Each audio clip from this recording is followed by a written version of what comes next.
Good morning students, welcome to environment class standard 3rd. We will continue our chapter 14 our environment. Our environment में previous period में मैंने पूरा chapter आप लोगों को explain कर दिया था.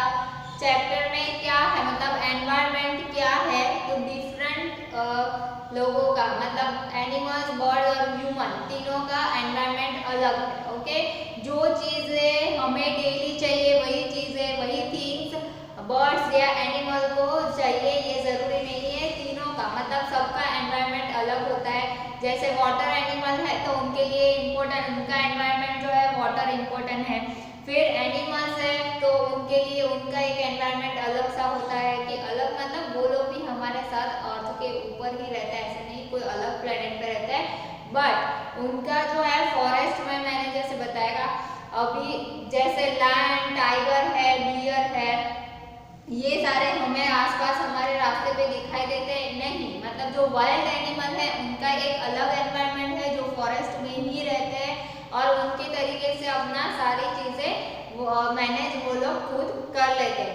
बट जैसे डोमेस्टिक एनिमल है डॉग, कैट, वो सारे तो वो जो है वो हमारे साथ साथ हमारे एनवायरनमेंट में ही वो लोग रहते हैं. बट इसका मतलब ये नहीं है कि वो हमारी तरह उनके भी घर है, उनकी भी सोसाइटीज है एंड वो लोग भी हमारी तरह घर उनका प्रॉपर है जैसे शांति से बैठ के खाना खाते हैं ऐसा नहीं होता है. उनका भी मतलब डिफरेंट काइंड होता है. वैसे ही फिश होते हैं जो वाटर एनिमल होते हैं तो उनका भी एक अलग एनवायरनमेंट है कि वो भी क्या होता है उनके लिए इम्पोर्टेंट क्या है वाटर. ओके तो वो river, lake, Pond's and ocean में सीज में होते हैं तो वो उनका एक अलग एनवायरनमेंट है. वैसे ही हमारा अलग एनवायरनमेंट के हम 24 आवर तक वाटर में रह सकते हैं नहीं. हमारा जो एनवायरनमेंट है वो हमारा रूटीन जो जिस तरह से हम रूटीन लाइफ जो जीते हैं हमारे आसपास के जो एरियाज है, सॉइल है, वाटर है, वो सारी चीज़ों से हम जुड़े हुए हैं. फूड से, प्लांट्स, एनिमल सब चीज़ों से हम जुड़े हुए हैं तो वो हमारा एनवायरनमेंट है. तो एनवायरनमेंट मतलब हमारे आसपास की दुनिया. क्या हमारे आसपास की दुनिया जिसके बिना हम सरवाइव नहीं कर सकते. हमें ये सारी चीज़ों की ज़रूरत डेली पड़ती है. वो हम ऐसे नहीं कह सकते कि जैसे ब्रीदिंग आपको ऐसा लगेगा कि एयर एंड वाटर ये सब कहाँ तो बट ये चीज़ें हम डेली मतलब बिना हवा आप सोचो कि कोई भी जगह से एयर आए ही नहीं. हमारे घर में जो इलेक्ट्रिसिटी जो है वो मैन मेड है बट वो भी वाटर एंड एयर की वजह से ही इलेक्ट्रिसिटी बनाई हुई है उसी को यूज करके.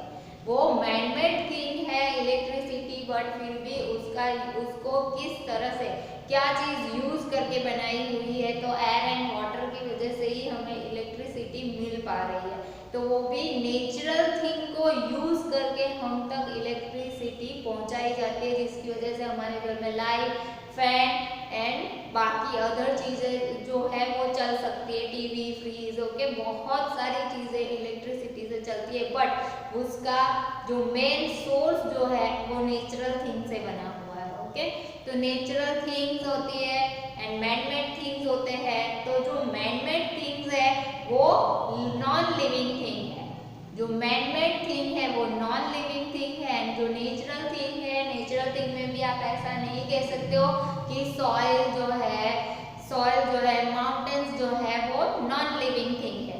लिविंग थिंग मतलब जिसमें जान होना जो बोल सकते हैं, जो चल सकते हैं अपने आप बिना किसी के सपोर्ट के. ओके तो आपको ये ऐसा लगेगा कि व्हीकल्स जो है वो भी तो चलते हैं बट वो हम चलाते हैं उसे. वो अपने आप अपनी मर्जी से नहीं कुछ कर सकते. वो खाना नहीं खाते हैं. ओके व्हीकल्स खाना खाते हैं नहीं, वो चलते हैं बट वो उसे हम चलाते हैं. ओके तो living thing and non living thing में ये बेसिक मतलब ये एकदम सिंपल सा है. ये आपको समझ में आ जाएगा तो एकदम सिंपल सा है और समझ में आ ही जाएगा. ओके तो यहाँ पे दोनों चीज़ों का मैंने डिफरेंसेस पहले से लिख के रखा है एंड मैं ऑलवेज आपको बताती हूँ कि वर्कशीट में जब भी मैं ये पूछूँ ना कि write the differences living thing and non living thing तो सब लोग क्या करते हैं पता है मैक्सिमम आई थिंक 2 या 3 स्टूडेंट्स ही प्रॉपर इस तरह से उसका डिवाइड करके दो पार्ट करके लिखते। अदरवाइज बाकी सारे स्टूडेंट्स क्या कर देते हैं, लिविंग थिंग है तो उसके नेम लिख देते, ह्यूमन, गॉड एंड एनिमल। तो इतने से पता चल जाएगा कि लिविंग थिंग क्या है एंड नॉन लिविंग थिंग क्या है। तो नहीं, उसकी जो पूरी डेफिनेशन है, उनके जो पॉइंट है वो प्रॉपर तरीके से लिखोगे, दोनों के बीच का डिफरेंस। अभी जैसे हमारे क्लास में ही होगा कि कितने सारे डिफरेंसेस हो गए कि कोई जो गुजरात में रहता है पहले से एंड कोई जो नॉन गुजरात से आया हुआ है, बाहर की सिटी से आए हुए हैं, तो उन लोगों की लैंग्वेज में कितना डिफरेंस होगा, बहुत सारा डिफरेंस। जो गुजराती है वो गुजराती बोल रहा है, उनकी होम लैंग्वेज भी, मदर टंग भी गुजराती है, बट जो नॉन गुजराती है उनकी मदर टंग क्या होगी, हिंदी होगी, मराठी होगे तो मराठी बोलते होगे, तो वो लैंग्वेज राजस्थानी होगे तो राजस्थानी बोलते होगे। बट तो ये दोनों का डिफरेंस हुआ ना, तो डिफरेंस प्रॉपर लिखना पड़ेगा, उसका पॉइंट, उसके जो पॉइंट है वो लिखने पड़ेंगे। जैसे मैंने यहाँ पे पहले से लिख के रखे, जो मैं आपको बता देती हूँ, एक्सप्लेन कर देती हूँ। ऑल लिविंग थिंग्स, ये लिविंग थिंग्स है and then non living thing. Living thing जो है, all living things breathe, eat and grow. क्या है, ऑल लिविंग थिंग्स ब्रीथ मतलब सांसें लेता है, ईट खाना खाता है, एंड ग्रो बड़े होते हैं। ओके, तो लिविंग थिंग जो है वो क्या करते हैं, ईट डेली खाना खाते हैं, ब्रीथिंग करते हैं एंड ग्रो होते हैं। तो नॉन लिविंग थिंग ऐसा होता है जैसे चेयर है, टेबल है, व्हीकल्स है, आपके घर में टीवी है, फ्रीज है, जितनी भी आपके आसपास आपके घर में जितनी भी चीजें हैं वो सारी नॉन लिविंग थिंग है। सोफा है, चेयर है, टेबल है, टीवी, वॉशिंग मशीन, फ्रीज, आपके किचन के सारे यूटेंसिल्स सारे नॉन लिविंग थिंग है। ना वो खाना खाते हैं, ना वो ब्रीथिंग करते हैं, ना वो ग्रो होते हैं, ना वो बड़े होते हैं। वो लोग बड़े होना स्टार्ट हो जाएगा तो कैसी हो जाएगी हमारी अर्थ, है ना, सब चीजें बढ़नी स्टार्ट हो जाएगी। तो कैसा हो जाएगी हमारी अर्थ, आप सोचो कि डेली आप जिस बेंच पे बैठते हो स्कूल में, वो बेंच डेली थोड़ा थोड़ा बड़ा होना स्टार्ट हो जाए तो आप कैसे उसके ऊपर चढ़ चढ़ के बैठना पड़ेगा ना। तो वो डिफरेंस है, okay, living thing and non living thing का। तो जो लिविंग थिंग है वो क्या करते हैं, breathe, eat and grow. Okay, and then non living things do not eat, breathe and grow. वो जबकि नॉन लिविंग थिंग ना खाना खाते, ना ब्रीथ करते, ना ग्रो होते, वो जैसे कि जैसे वैसी ही कंडीशन में रहते हैं। ओके, फिर नेक्स्ट पॉइंट है, living thing moves one place to another. Living thing moves one place to another. जैसे हम है तो हम चलते हैं ना, आप स्कूल आते हैं तो अच्छा चलो पेरेंट्स आपको छोड़ने आते हैं, वैन में आप आ जाते हो या बस में आते हो, कोई भी एनी व्हीकल यूज करके आप यहाँ पे आ जाते हो। बट स्कूल में आने के बाद आप स्टेप्स चढ़ के आते हो ना, फिर क्लास में बैठते हो, लिखते हो, बोलते हो, लंच करते हो, मस्ती करते हो। तो ये सारी चीजें क्या है, आप अपने आप करते हो, है ना, आप अपने आप करते हो। कोई ऐसे आपको उठा के नहीं बिठा रहा है, ना कोई आपको, मतलब आप मशीन नहीं हो। ओके, जैसे आपके घर में कोई टॉय होगा तो टॉय को आप रन करा रहे हो। रोबोट जो होते हैं, अभी तो बहुत सारे जगह पे रोबोट हो गए हैं, रोबोट्स आ गए हैं, तो वो रोबोट्स को हम चलाते हैं, ना कि वो खुद अपना दिमाग चलाता है, ना कि वो खुद अपना कुछ अपने आप कर सकता है। ओके, वो खाना नहीं खाता है, वो ब्रीथिंग नहीं करता है ना। तो उसके अंदर एक मशीनरी फिट की हुई है जिसे हम रन करते हैं, जिसकी वजह से रोबोट चलता है। बट हम जो है तो हमारे बॉडी के अंदर इस तरह के सेंस ऑर्गन्स है एंड इस तरह के बॉडी पार्ट्स है जिसकी वजह से हम अपने आप सारी चीजें करते हैं। हम बोलते भी है, मतलब सारे इमोशंस है, सारी चीजें हमारे अंदर भरी हुई है जो हम अपने आप करते हैं। किसी के मतलब कोई हमें चला नहीं रहा, हमारे पीछे में पेरेंट्स ने रिमोट नहीं लगाया कि मम्मी रिमोट चलाएगी एंड आप दौड़ने लगोगे, मम्मी स्टॉप बोल देगी तो वो स्टॉप हो जाएगा, ऐसा नहीं है। ओके, जो है वो नेचुरल है एंड नेचुरली हम सारी चीजें करते हैं। ओके, तो हम अपने आप मूव करते हैं, जबकि non living things can not move one place to another. Non living things है वो one place to another place पे अपने आप नहीं जा सकते। जैसे आपके घर के यूटेंसिल्स है, आपके घर के सोफास है, चेयर्स है, जो भी आपके टॉयज भी है, बॉल है, बैट है, वो सारी चीजें अपने आप मूव नहीं करती। आप सोचो, इमेजिन करना कि ये सारी चीजें चलने लगे तो क्या हो जाएगा, मतलब पूरा घर में भी एक्सीडेंट हो जाएगा आपका, है ना। वो सारी चीजें चलने लगेगी तो क्या हो जाएगा। तो ये एक इमेज करके देखो कि क्या ये ऐसा इस तरह से हो जाएगा तो क्या हो सकता है, मतलब हमारी लाइफ एकदम बेकार हो जाएगी। मतलब बहुत सारी प्रॉब्लम्स का हमें फेस करना पड़ेगा, प्रॉब्लम को हमें फेस करना पड़ेगा। फॉर एग्जाम्पल, लास्ट में एग्जाम्पल लिख ही देना है, जो भी हो उसका एग्जाम्पल लास्ट में लिख देना है कि लिविंग थिंग है तो लिविंग थिंग में कौन कौन आएगा, तो ह्यूमन, बर्ड्स, एनिमल्स, फिर प्लांट्स भी लिख सकते हो। प्लांट्स जो है वो वन प्लेस से अनदर प्लेस नहीं जाते, क्योंकि उनको ब्रीथिंग करने के लिए, ईट करने के लिए, ग्रो होने के लिए वन प्लेस पे ही रहना है, तभी वो प्रॉपर ग्रो हो पाता है। इसलिए प्लांट्स मूव नहीं करते, बट प्लांट्स लिविंग थिंग है। ओके, प्लांट्स जो है, कोई भी ट्री है, प्लांट है, आपने देखा ही, वो ग्रो होते हैं, है ना, वो ग्रो होते हैं, ब्रीथ करते हैं, एंड वो खाना भी खाता है, जो फोटोसिंथेसिस, जो आपको नेक्स्ट जैसे जैसे ऊपर के स्टैंडर्ड में जाओगे तो प्लांट कैसे खाना खाते हैं, क्या खाते हैं, वो आपको आएगा। ओके, तो ये जो है लिविंग थिंग में human, birds and animals and plants भी आते हैं। एंड नॉन लिविंग थिंग में आप कोई भी नाम लिख सकते हो, books, chair, table, sofa, TV, fridge, washing machine, utensils, clothes, बहुत सारी, मतलब हमारे आसपास बहुत सारी नॉन लिविंग थिंग पड़ी हुई है, जिसे हम रियलाइज नहीं करते, जिसे डेली हम देखते हैं, बट हम उसके बारे में ऐसा सोचते नहीं है कि ये लिविंग थिंग है या नॉन लिविंग थिंग है। ओके, तो आप अपने आसपास देखोगे तो ये सारी चीजें आपको, मतलब जब ये चैप्टर आप सुनोगे, स्टडी करोगे, तब आप उसके बारे में सोचना सीखोगे, एंड देन उसके बारे में आपको पता चलेगा कि अरे हाँ, हमारा पूरा हम लोग पूरे नॉन लिविंग थिंग से घिरे हुए हैं, है ना।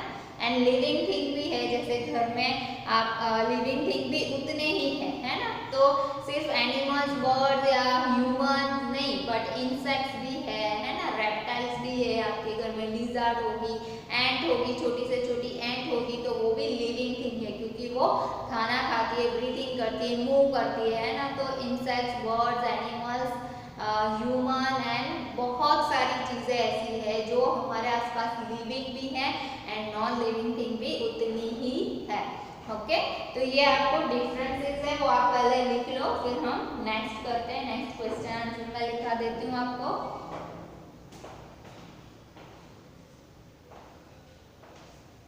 वन टाइम रिपीट कर देती हूँ। Living things, living, all living things breathe, eat and grow.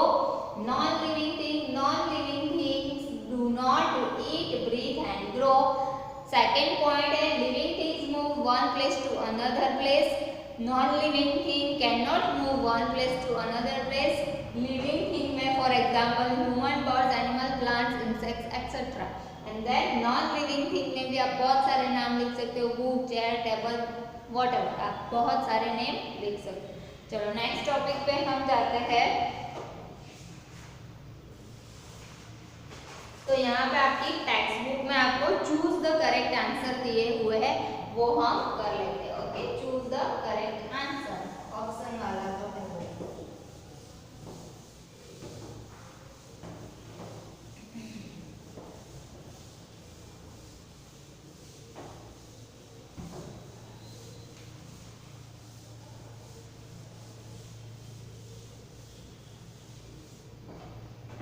Choose the correct answer में फर्स्ट है, which of these is a part of your environment? Which choose the correct answer. Okay, choose the correct answer. First है, which of these is the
हमारे environment का part क्या है। Environment में बहुत सारी चीजें आती है। यहाँ पे 3 ऑप्शन दिए हुए, ट्रीज, एयर, सॉइल। तो ऑल ऑफ दिस, तो क्या आंसर आएगा? ऑल ऑफ दिस, क्योंकि हमारे आसपास ट्री भी है, एयर भी है, सॉइल भी है, मॉड भी है, माउंटेन्स भी है, रिवर भी है, तो बहुत सारी चीजें हैं हमारे आसपास। ओके, तो वो हम यहाँ पे चूज द करेक्ट में क्या आएगा? D option. मैं ये आपको सिर्फ बता रही हूँ, नेक्स्ट से मैं सीधा आंसर ही लिख रही हूँ। Okay, beach of this is not a, second number, which of these is not a part of, is not a part of, which of these is not a part of environment of a fish, not a part of environment of a fish। तो ये मैं इसलिए लिखा रही हूँ कि ये इसमें से आपको क्या आएगा? इसमें से आपको फिलिंग द ब्लैंक्स है, जो फिलिंग द ब्लैंक्स भी मैं पूछ सकती हूँ कि that is not a part of environment of a fish, तो क्या आएगा? ट्री। फिश ट्रीज के ऊपर नहीं रहती। ओके, फिश का एनवायरनमेंट क्या है? वाटर। फिश का एनवायरनमेंट क्या है? वाटर। तो यहाँ पे हम लिख देंगे ट्रीज, सीधा answer trees. Okay, fish trees के ऊपर कभी भी नहीं होगी। अगर ऐसा होगा कि बर्ड्स का एनवायरनमेंट क्या है, तो वहां पे आप ट्रीज लिख सकते हो। एनिमल्स का एनवायरनमेंट क्या है? वाइल्ड एनिमल, तो फॉरेस्ट। फिश का वाटर। हमारा तो हमारे आसपास की कुछ भी चीजें आप लिख सकते हो, प्लांट, ट्रीज, सॉइल, एयर, है ना, वो सारी चीजें लिख सकते हो। Which of this do we get from our environment? Which of these? Which of these do we get? We get from our environment. From our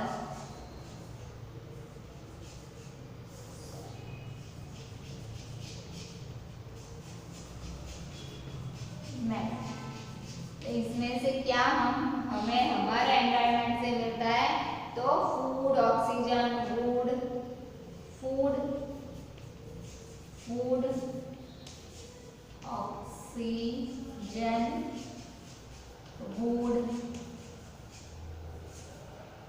तो बहुत सारी चीजें होती है जो आप लिख सकते हो यहाँ पे। Okay, which of this do we get from our environment, या फिर मैं ऐसे भी क्वेश्चन कर सकती हूँ कि write the things which we get from our environment. तो यहाँ पे आपको ये सारी चीजें लिखनी होगी।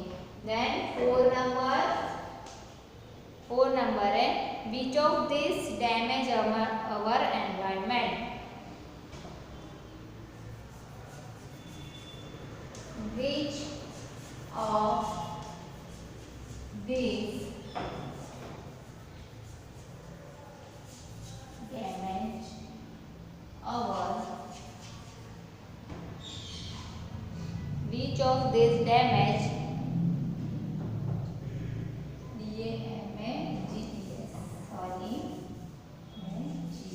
Damage our environment?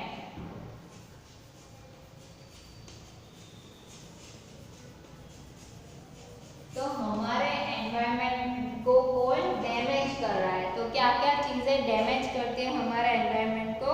तो throwing garbage, playing on the playground, walking on in a park, या ऑल ऑफ दिस। तो ये ऑप्शन के अकॉर्डिंग क्या आएगा? Throwing garbage. क्या आएगा? Throwing garbage. यहाँ पे बहुत सारे पॉइंट आ सकते हैं।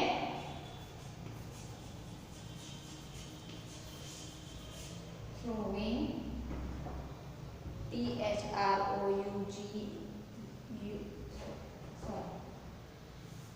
throwing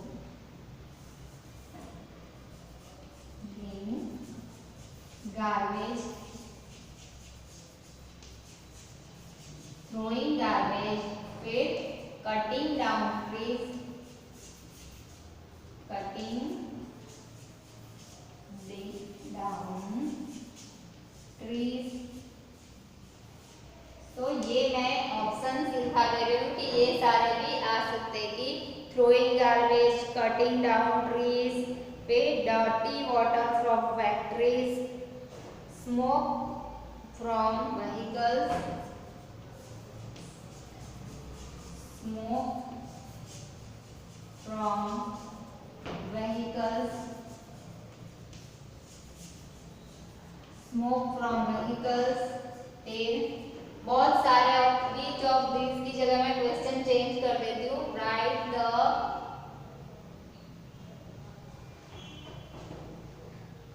which of these damage the environment, write the point about damage our environment। तो यहाँ पे throwing garbage, cutting down trees, smoke from vehicles and dirty water from factories, dirty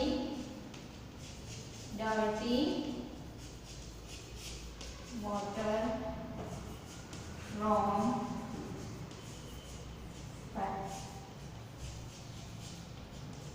factories। तो ये मेन पॉइंट है, throwing garbage, cutting down trees, smoke from vehicles and dirty water from factories। ये सारी चीजें हमारे एनवायरनमेंट को क्या करती है, which write the things which damage our environment। मैं यहाँ पे क्वेश्चन चेंज कर रही हूँ 1 नंबर लेके। ओके, 1 नंबर ये क्वेश्चन आंसर में आपको लिखना है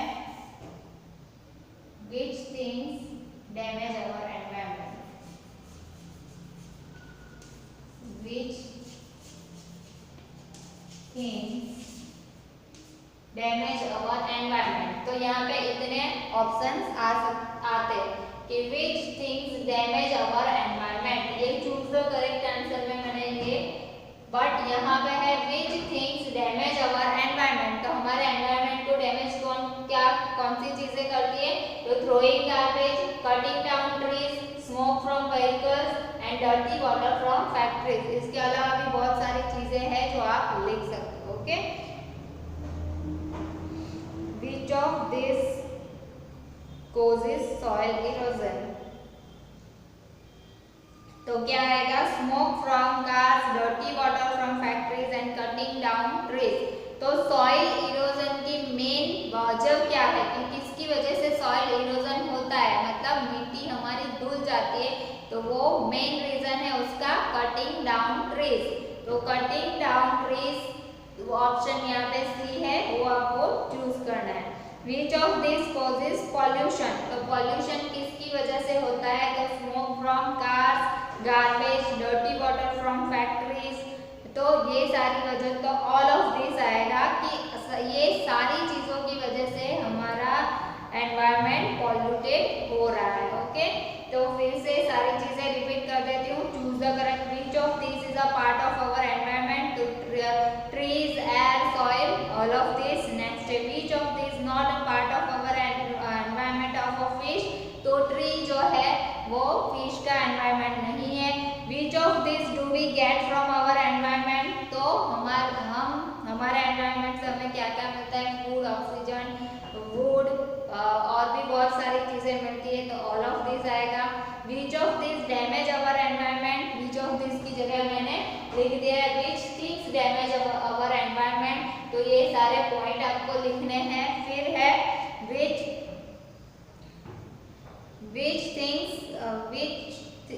of these cause soil erosion? तो soil erosion किसकी वजह से होता है, तो cutting down trees। and which of this causes pollution? तो pollution किसकी वजह से होता है, तो उसमें भी ये सारे पॉइंट ही आएंगे। ओके, तो ये क्वेश्चन आंसर आपको स्टेप बाय स्टेप लिखते जाने हैं और इसी में से मैं ट्विस्ट करके आपको फिलिंग द ब्लैंक्स या आंसर इन वन वर्ड पूछ सकती हूँ, जो ये इसी पॉइंट में से आ सकते हैं। तो आपको प्रॉपर तरीके से बुक में राइट डाउन करना है सारी चीजें। ठीक है, तो नेक्स्ट हम करते हैं क्वेश्चन आंसर।